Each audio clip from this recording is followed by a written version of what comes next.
Lone shooters, these mass shootings that happen at schools. Over 90% of mass shooters are being raised in single-parent households. So there's this massive cost. Father is not sure whether this child is really his or is it another man's.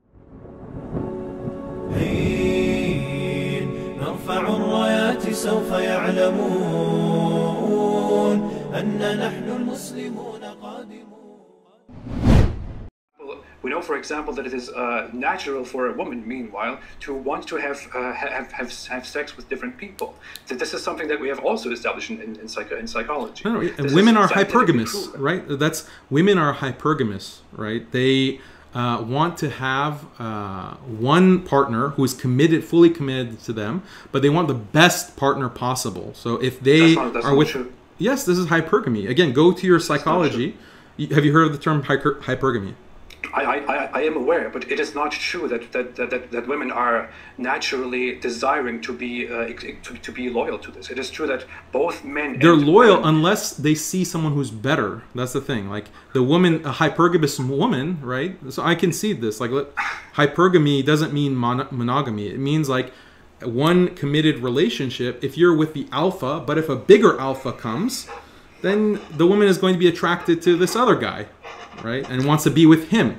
So that's not exactly monogamy, but this is a kind of desire that comes about. But not all desires are conducive to long-term happiness. What does show, and this is what Jonathan Haidt in Righteous Minds, in I think chapter 4 or 5, he argues that the determinant of long-term happiness is stable families.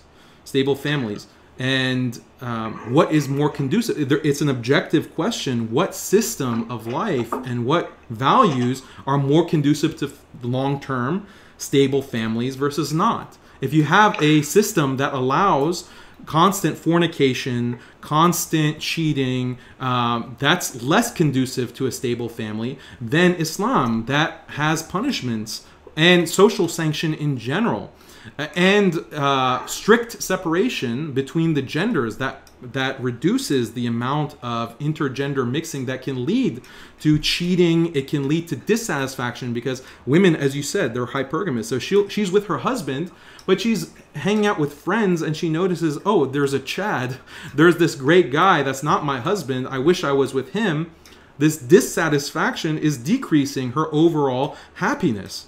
Right? And Islam is blocking that. Islam is preventing that. And that's why many non-Muslims who are, part of this red-pilled understanding, they will make statements like Islam is right about women. Islam is right about these issues because of the traditional laws that are embedded within Islam. So let me get back to the argument. That's a troll statement. That's not a true statement. No, I understand it's a troll statement, but there is some sentiment behind that, why they're saying it. And so this stable families, look, I'm just presenting that there is a rational case. I can give rational justification. That's a non-Muslim. Fine, you don't want to say that it's correct, but you can say that, okay, this is at least reasonable. It actually makes sense. I can see that there's a step-by-step reasoning process there.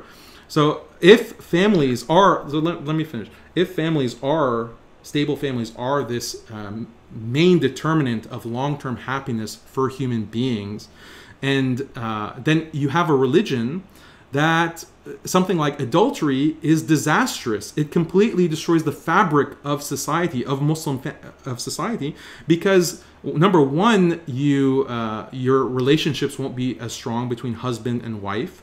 That has a lot of negative consequences for children. Children won't be raised in stable families. You have adultery, which creates children out of wedlock. And then that means that the father is not sure whether this child is really his or is it another man's. And so that kind of kinship bond is lost because adultery is so widespread within society, right? So when we look at the statistics within the West, what has single motherhood actually created statistically in terms of suffering? Children who are raised by single mothers are far more likely to do drugs, to fall into crime and all kinds of antisocial behavior. Those children are far more likely to drop out of school. They're far more likely to have mental health problems. They're far more likely. So many of these statistics, like look at these lone shooters, these mass shootings that happen at schools.